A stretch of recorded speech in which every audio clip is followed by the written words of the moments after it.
مشکل وقت انسان کو وہ سکھاتا جو انسان عام حالات میں نہیں سیکھ سکتا۔ جو شخص توڑے پر صبر نہیں کرتا وہ ہمیشہ غریب رہتا ہے۔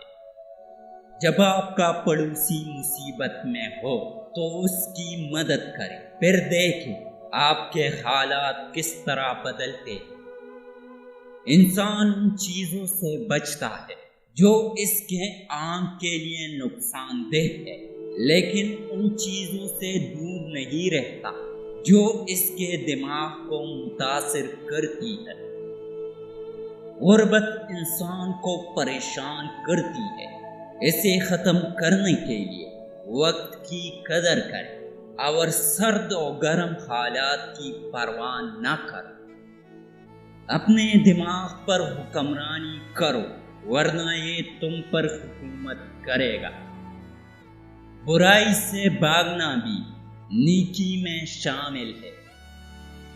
اپنے اچھے وقت میں پرانی اور بیکار چیزوں سے جلدی جان چھڑا لے ورنہ وہ آپ کی شرمندگی کا باعث بنے گی۔ زوال سے بچنے اور عروج کو پانے کے لیے بہت زیادہ محنت اور صبر کی ضرورت ہوتی ہے۔ پیسہ آپ کا غلام ہے، اگر آپ اسے استعمال کرنا جانتے ہیں۔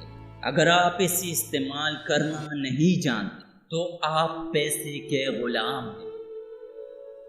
صبر اس بوجھ کو ہلکا کر دیتا ہے جسے ہم برداشت نہیں کر سکتے۔ اس وجہ کو ختم کرنے کی کوشش کرو جس کی وجہ سے آپ کو غصہ آتا ہے۔ جو آج دے سکتا ہے وہ کل لے بھی سکتا ہے۔ سستی سے بچے، یہ آپ کی کامیابی کو بھی ناکامی میں بدل سکتی ہے۔ خاموش رہے اور اپنی زبان کے شر سے دوسروں کو محفوظ رکھے۔ کانٹے کو نکال دینا تکلیف سہنے سے بہتر ہے۔ ہر شخص اپنی خامی کو خوبی میں بدل سکتا ہے۔ اگر آپ ملازم ہیں تو اپنے مالک سے زیادہ اچھا لباس نہ پہنیں۔ اگر ہم عقل سے کام نہ لیں تو ایک برائی سے بچنے کے چکر میں ہم دوسری برائی میں پھنس جاتے ہیں۔ زندگی بہت مختصر ہے، اس لیے امیدوں کا دائرہ کار مختصر رکھیں۔ گناہ کے بعد سزا مجرم کا پیچھا کرتی ہے۔ بے وقوف لوگوں کی زندگی سے انسان بہت کچھ سیکھ سکتا ہے۔ آگ کو اگر نظر انداز کیا جائے تو یہ تباہی کا باعث بنتی ہے۔ میٹھے لہجے سے غم اور بیماری کو بہت حد تک کم کیا جا سکتا ہے۔